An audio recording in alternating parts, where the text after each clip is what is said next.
فأعوذ بالله من الشيطان الرجيم بسم الله الرحمن الرحيم والذين إذا فعلوا فاحشة أو ظلموا أنفسهم ذكروا الله فاستغفروا لذنوبهم ومن يغفر الذنوب إلا الله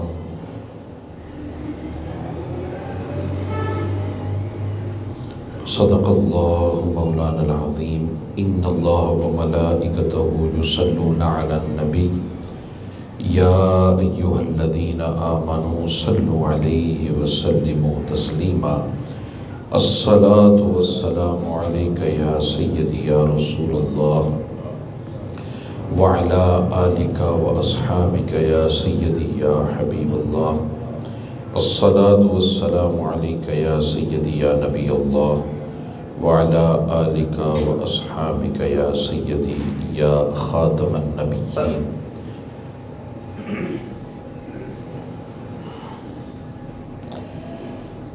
الہی تجھ پہ تو عیاں ہے کم نگاہی میری کل نہ لے ڈوبے یہ روح سیاہی میری رکھ احسن تقویم ہی کے زمرے میں مٹی نہ خراب ہو الہی میری ستار ہے تو نہ کر مجھے بے پردہ میں ہاں تیری گلیدہ قدیمی بردہ تنہا استداءم بدشت غربت رب احفظنی ولا تذرنی فردا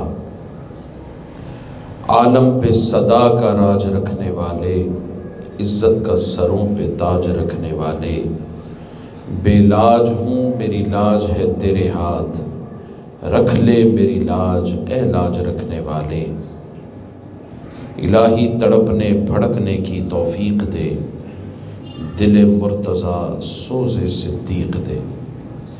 نہایت واجب الاحترام سامعین و حاضرین، اللہ رب العزت کا یہ بے پایہ لطف و کرم اور اس کا احسان ہے کہ جس کی توفیق سے آج ہم شعبان المعظم کے پہلے جمعے میں اللہ کی بارگاہ میں اس مسجد میں حاضر ہوئے ہیں۔ اللہ رب العزت ہمارا یہاں مل بیٹھنا اپنی بارگاہ میں قبول فرمائے۔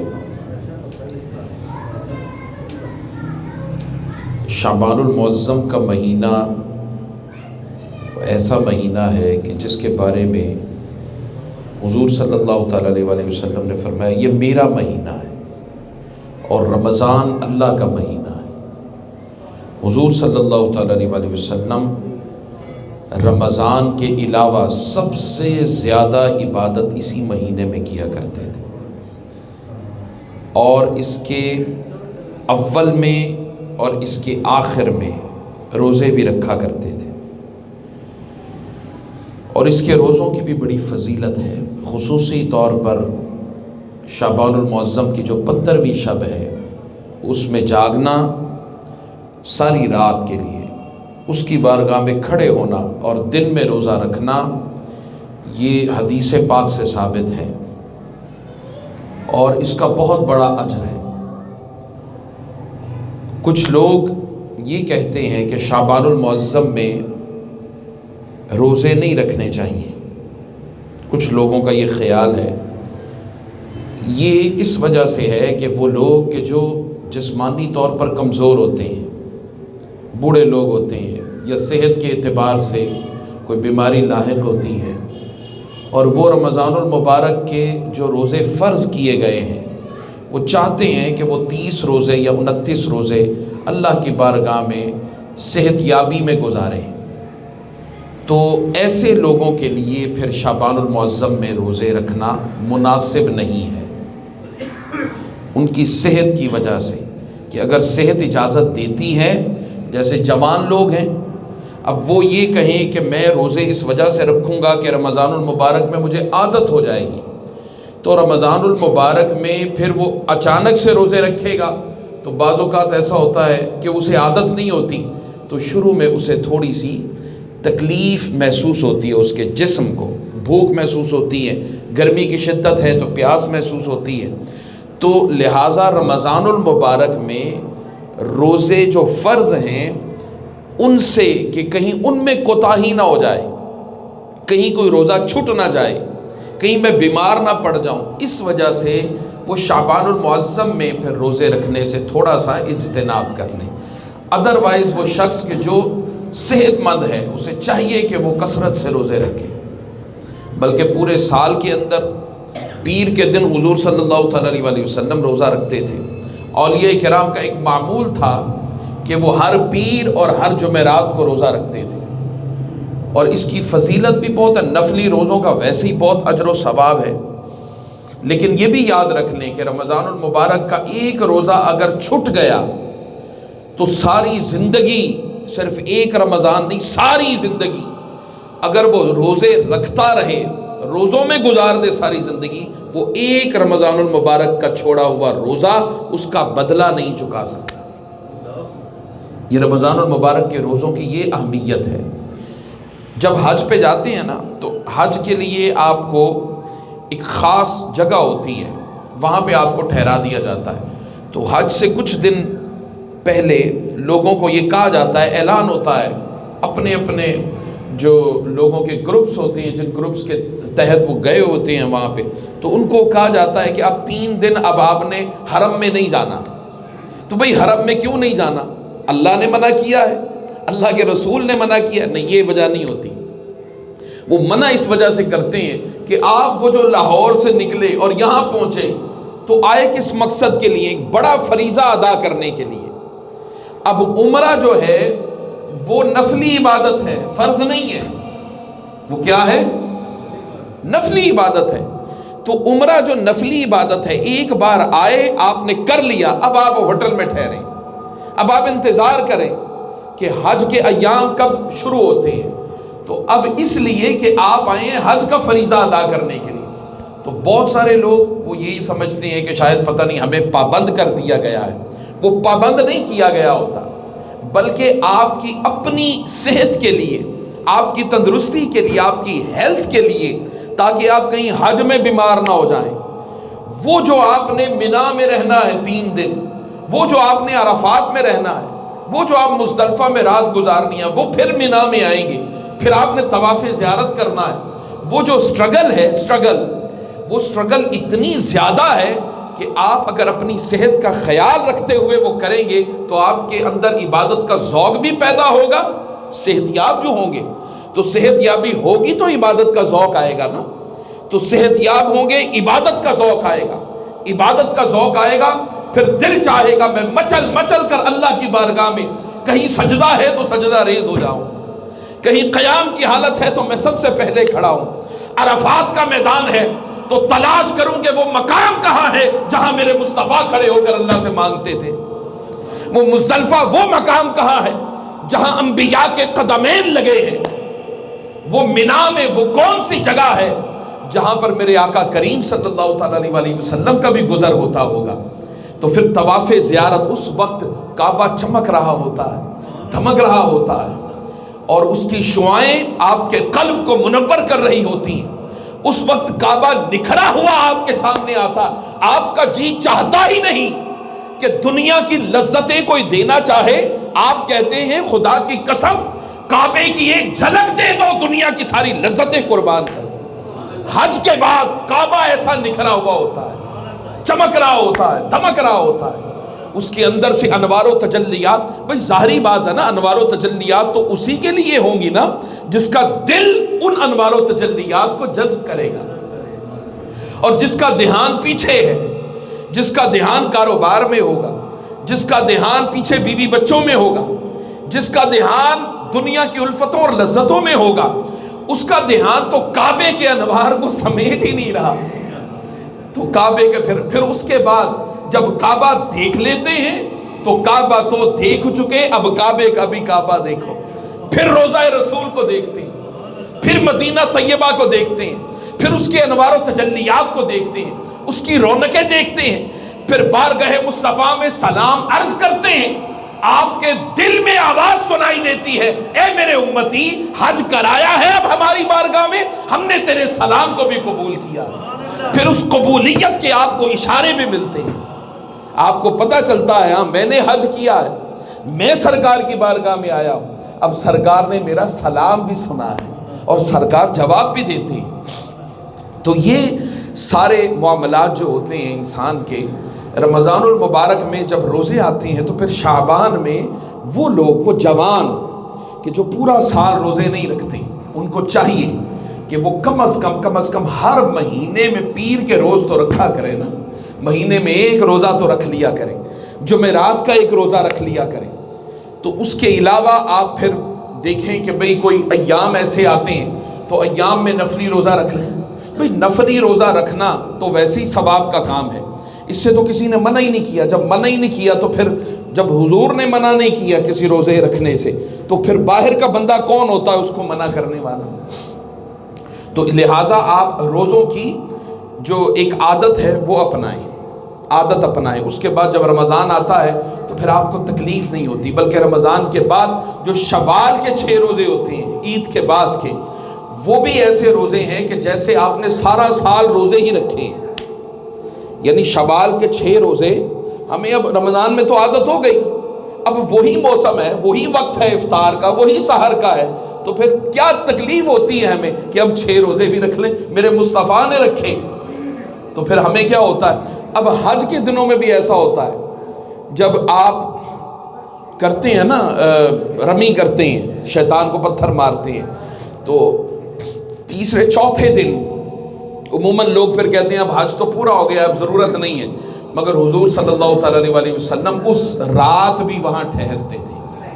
اب حضور کی سنت سمجھتے ہوئے جو اس رات ٹھہرتا ہے اور پھر اگلے دن کنکریاں مار کر واپس آتا ہے، جو لذت، جو مزہ، جو چاشنی، جو سرور اس میں آتا ہے، وہ بے شک پہلوں میں بھی ہے، مگر اس میں چونکہ عادت بن چکی ہوتی ہے تو بھئی اتنی راتیں آپ جاگے تو ایک رات اور جاگ لیں گے تو انوار و تجلیات کو ہی تو سمیٹنا ہے۔ تو انسان پھر بعض اوقات جب عبادت کی عادت ہو جاتی ہے پھر وہ چھوڑ دیتا ہے، تو لہٰذا آپ کو چاہیے کہ اس کو کنٹینیو رکھیں۔ پھر شوال کے بعد بھی کبھی ذوالقعدہ میں، کبھی ذوالحجہ میں، کبھی محرم میں، کبھی سفر میں، ہر مہینے کوشش کریں روزہ رکھنے کی۔ اس طرح عمر بھر اگر ہماری گزر جائے روزوں میں گزر جائے، تو حضور صلی اللہ تعالیٰ علیہ وسلم تو خود اللہ سے دعا کیا کرتے تھے کہ مجھے موت ایسی حالت میں آئے کہ میں روزے کی حالت میں ہوں۔ تو روزے کی حالت میں اگر انسان جاتا ہے اس دنیا سے تو وہ براہ راست پھر جنت کے دروازے اس کے لیے کھول دیے جاتے ہیں، انوار و تجلیات اس کے لیے ہمہ وقت تیار رہتے ہیں۔ تو انسان کو چاہیے کہ اللہ کی بارگاہ میں رمضان سے پہلے رمضان کی تیاری کرے۔ اب شعبان المعظم کا یہ مہینہ ہے، ہم نے پتہ نہیں کتنے گناہ دیکھے، کتنے گناہ سنے، کتنے گناہ کیے، کتنے گناہوں کی طرف رغبت کی۔ اللہ کی رحمت نے ہمیں بچا لیا کہ نہیں؟ اللہ نے بچا لیا نا۔ ہم یہ گناہ کریں، بھئی کوئی ایسی وجہ بنتی تھی، اللہ پاک اس گناہ سے ہمیں بچا لیتا تھا۔ تو جب اللہ ان گناہوں سے بچاتا ہے تو پھر شعبان کا مہینہ آتا ہے، تو شعبان کا مہینہ ایسا مہینہ ہے کہ جیسے موسم ہوتے ہیں نا، تو موسم میں سردی گرمی بھی ہے اور بہار خزاں بھی ہے۔ تو بہار سے پہلے اللہ پاک نے خزاں کو رکھا ہے، اور خزاں کی خوبی یہ ہے کہ اس میں کچھ ہوائیں ایسی چلتی ہیں۔ ابھی گزرا ہے، اب یہ بہار کا مہینہ ہے، بہار کے مہینے میں ابھی اس وقت اب پتے آپ دیکھتے ہیں نا، پتے نکلے ہیں، نئے نئے کونپلیں پھوٹی ہیں، سبزہ ہر طرف نظر آتا ہے، پھول کھلے ہوئے نظر آتے ہیں۔ آپ دیکھتے ہیں کہ فیسٹیولز لگتے ہیں اس مہینے میں، یہ جو بہار کا موسم ہے اس میں۔ اب یہ جو آپ دیکھتے ہیں خزاں کا موسم، اس سے پہلے تو اس سے پہلے جو خزاں کا موسم تھا تو پتے جھڑے ہوئے تھے، آنکھوں کو اچھے نہیں لگتے، سوکھے پتے تھے، عجیب سی حالت تھی۔ پھر اللہ پاک ایسی ہوائیں چلاتا ہے، پتے جھڑ جاتے ہیں، سارے پتے جھڑ جاتے ہیں نا۔ تو جیسے وہ پتے جھڑ گئے اور زمین پر گر گئے، تو اسی طرح لوگوں ہماری زندگی کا، ہماری روح کا بھی ایک درخت ہے، وہ اس روح کے درخت پر سردی کا موسم بھی آتا ہے، گرمی کا موسم بھی آتا ہے، خزاں کا بھی آتا ہے، بہار کا بھی آتا ہے، اور پھر جس مٹی سے ہم بنے ہیں تو سارے موسم اثر انداز ہوتے ہیں۔ اسی طرح ہماری روح پر بھی موسم اثر انداز ہوتا ہے۔ ہم گناہ کرتے ہیں، سخت موسم کے اندر گناہ کرتے ہیں، ہماری صحبت بری صحبت ہوتی ہے، ہماری طبیعت نیکی کی طرف مائل نہیں ہوتی، ہماری طبیعت نیکی کی طرف رغبت نہیں کرتی، ہماری طبیعت نیکی کی الفت نہیں، اس کی چاہت نہیں کرتی۔ اور جب یہ حالت ہماری روحانی درخت کی بن جاتی ہے کہ گناہوں کی وجہ سے وہ روح جو انوار و تجلیات بکھیر رہی تھی گناہوں کی وجہ سے وہ چھپ جاتی ہے، اس پر ایسے پتے گناہوں کے لگتے ہیں کہ جو برے محسوس ہوتے ہیں دیکھنے والوں کو۔ ہوتا ہے نا، یار یہ تو بندہ ہی ٹھیک نہیں ہے، یار اس کی تو شکل دیکھنے کو دل نہیں کرتا، ٹھیک ہے۔ وہ ایسا وقت آتا ہے کہ پھر اللہ پاک ہوائیں چلاتا ہے۔ رمضان بہار کا موسم ہے، شعبان خزاں کا موسم ہے، اور وہ خزاں کے موسم میں یہ شعبان میں ہوائیں چلتی ہیں اور روح پر وہ پتے جو گناہوں کی وجہ سے برے لگتے ہیں، ہوائیں فضائیں انہیں خشک کر کے گرا دیتی ہیں۔ ان میں شعبان کی 15ویں شب بھی ہے۔ وہ پھر انسان کے پتے جب جھڑ جاتے ہیں پھر بہار کا موسم آتا ہے، پھر رمضان المبارک آتا ہے۔ تو بہار کے موسم میں جس طرح کونپلیں پھوٹتی ہیں، جس طرح درخت ہرا بھرا لگتا ہے، اسی طرح روحانی درخت بھی دیکھنے میں ہرا بھرا لگنے لگتا ہے، خوبصورت لگتا ہے۔ پھر جو بھی آپ کو دیکھتا ہے ایک نور ہوتا ہے جو دوسرے مومن کو نظر آ رہا ہوتا ہے، پھر وہ اس سے ملتا ہے، ملاقات کرتا ہے۔ آپ دیکھتے ہیں کہ اکثر لوگ آپ سے زندگی میں ناراض ہوتے ہیں، مگر کچھ عرصے کے بعد جب آپ ان سے ملتے ہیں تو وہی لوگ آپ کو کھڑے ہو کر استقبال کرتے ہیں اور آپ سے مل رہے ہوتے ہیں۔ ایسا ہوتا ہے نا، ماں باپ ایک وقت میں ناراض ہوتے ہیں، پھر بچہ غلطی کرتا ہے پھر ناراض کرتا ہے انہیں، پھر بعض اوقات ایسا رمضان المبارک کے بعد وہ وقت آتا ہے کہ چونکہ آپ کی روح کا آپ کے چہرے پر، آپ کی آنکھوں پر، آپ کے حواس خمسہ پر، آپ کے جسم پر، آپ کے اعضاء پر اس کا چونکہ اثر ہوتا ہے نا، روح اور جسم کا مجموعہ ہی تو انسان ہے، تو روح پاک ہوئی جسم بھی پاک ہونے لگتا ہے۔ پھر جو بھی آپ کو دیکھتا ہے اس کا چہرہ مسکرانے لگتا ہے، وہ کہتا ہے جناب محترم آپ آئیں، کوئی نہیں غلطی ہو گئی، اب دوبارہ غلطی نہ کرنا۔ انسان پھر اچھا لگنے لگتا ہے، دوسروں کو بھی بھلا لگتا ہے۔ تو انسان کو چاہیے کہ اپنی زندگی کے اندر ایک روحانی درخت کی طرف بھی توجہ کرے، اس میں ہواؤں کا خیال رکھے، اس میں کچھ راتوں کا خیال رکھے۔ جس راتوں میں رحمت تو اللہ کی ہمہ وقت برستی ہے، وہ تو فرماتا ہے کہ میں تو ہر روز رات کو جب 2/3 حصے گزر جاتے ہیں تو اس آسمان دنیا پر آ کر اپنے بندوں کو روز آواز دیتا ہوں اور کہتا ہوں بندے اب جاگ جانا، میں تیرے دروازے پر کھڑا ہوں، میں دینے کے لیے کھڑا ہوں۔ تو جو دینے والا ہے وہ آوازیں دے رہا ہے اور جو لینے والا ہے وہ سویا پڑا ہے۔ حالانکہ نظام دنیا کا الٹ ہے، ہم لوگوں کے دروازے، ہم لینے والے ہیں نا، ہم دروازے کھٹکھٹاتے ہیں، مگر وہ دینے والا مالک وہ کہتا ہے بندے اٹھ جا، اور جب بندہ اٹھ کر اس سے مانگتا ہے تو وہ فرماتا ہے رزق چاہیے لے لے، اولاد چاہیے لے لے، کیا کیا چاہیے سب کچھ ہمارے در سے ملے گا، لے لے۔ سب کچھ پیدا کرنے کے مالک بھی ہم ہیں، عطا کرنے کے مالک بھی ہم ہیں۔ تو پھر اللہ پاک اپنے بندوں کو دے رہا ہوتا ہے۔ مگر حضور سے پوچھا یا رسول اللہ جب وہ دینے پر آئے تو یاد رکھ لو جب آنسو چھلکتے ہیں نا تو سمجھ لو کہ اللہ کی رحمت آپ کے دل پر برس رہی ہے۔ حضرت رابعہ بصریہ سے کسی نے پوچھا، بڑا خوبصورت جملہ ہے، میں نے زندگی میں مجھے کچھ چیزیں ایسی ہیں کہ جو میرے دل کو لگتی ہیں۔ رابعہ بصریہ سے کسی نے پوچھا کہ بندہ اللہ کی بارگاہ میں توبہ کرے تو کیا اللہ توبہ قبول کرتا ہے؟ تو رابعہ بصریہ نے کہا کہ پہلے وہ قبول کرتا ہے، بعد میں توبہ کی توفیق دیتا ہے۔ تو آپ اندازہ کر لیں، تو بندہ پوچھے کہ بھئی اللہ نے توبہ قبول کر لی، بھئی بندے دیکھ تو صحیح، جب مانگ رہا ہے یہ اس کی توفیق ہے، تو اس نے پہلے قبول کی ہے پھر توفیق دی ہے۔ تو گناہ نہ کرتا تو توبہ نہ مانگتا، تو گناہ نہ کرتا، اس لیے قل یا عبادی الذین اسرفوا علی انفسہم لا تقنطوا من رحمت اللہ۔ اللہ کی رحمت گناہگار کا پیچھا کر رہی ہوتی ہے، ہر وقت اس کے پیچھے پیچھے پیچھے پیچھے، کہ گناہگار بندے اس کی موت تک خدا گناہگار بندے کے پیچھے ہوتا ہے۔ نیکوکار تو نیکی میں ہے، طواف کرنے والا اس کے لیے جو اجر و ثواب ہے وہ رکھے ہیں، وہ تو لوٹ رہا ہے بہاریں، مگر جو گناہگار ہے محروم بہاروں سے وہ بھی نہیں ہوتا، مگر پلٹ کر دیکھتا نہیں کہ اب میرے پیچھے کس کی رحمت ہے۔ وہ کہتا ہے اللہ کی رحمت سے محبوب نے فرما دے میرے یہ بندے، باری تعالیٰ یہ تو گناہگار ہیں، فرمایا اسی لیے تو کہہ رہا ہوں میرے بندے۔ اور گناہگاروں کو اللہ کہتا ہے میرے بندے، یا عبادی الذین اسرفوا، جنہوں نے اپنی جانوں پر ظلم کیا، اسراف کیا، گناہ کیے، ضائع کی اپنی زندگیاں، علی انفسہم، اپنی جانوں کو، لا تقنطوا من رحمت اللہ، وہ اللہ کی رحمت سے مایوس نہ ہو، اللہ کی رحمت ان کے پاس ہے۔ ایک شخص تھا، اس نے اللہ سے توبہ کی، گناہگار تھا، توبہ کی، توبہ کر کے اس نے پھر وہی گناہ کیا، پھر اس کو ندامت و شرمندگی ہوئی کہ میں نے اچھا نہیں کیا، دوبارہ گناہ کر کے پھر اس نے نیکی کرنا شروع کی، پھر گناہ کر لیا، پھر کچھ دن گزرے، پھر بھول گیا، انسان ہے نا، بھول جاتا ہے، تو پھر گناہ کرنے شروع کر دی۔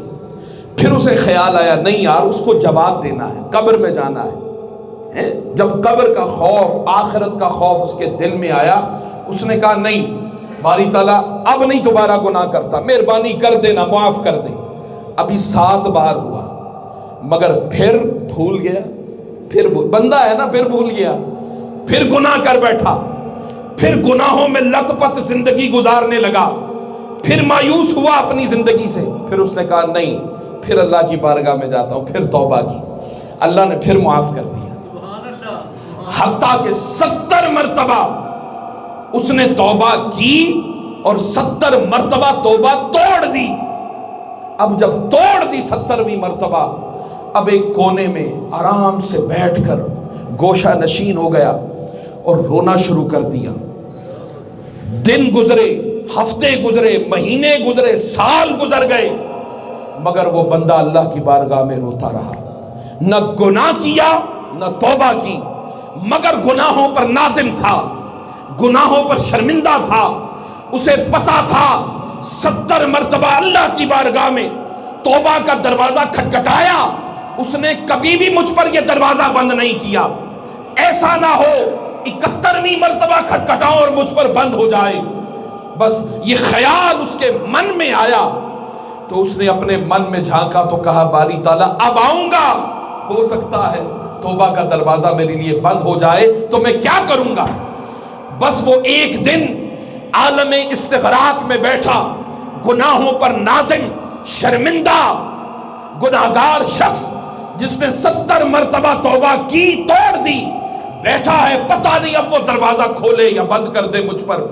عالم غیب سے اس کے دل میں آواز آئی، اے بندے، اے میرے بندے، گناہگار اے میرے بندے، تو نے 70 مرتبہ میرا گناہ کیا، تب بھی تو معاف میں ہی کرنے والا تھا نا، تب بھی تو تیرا مالک میں ہی تھا، میں ہی تواب تھا نا، میں ہی رؤوف تھا نا، میں ہی رحیم تھا نا، تجھ پر رحمت برسائی میں نے ہی برسائی نا۔ ارے 71ویں مرتبہ بھی آ میرے در پر دیکھ میری رحمت پھر تجھے بخش دے گی۔ پھر بندے نے توبہ کی اور عمر بھر پھر کبھی پلٹ کر وہ گناہ نہیں کیا۔ اصل میں جس بندے کو یہ پتہ چل جائے نا کہ توبہ ہے کیا، توبہ ہے کام، نام ہے رجوع کرنے کا۔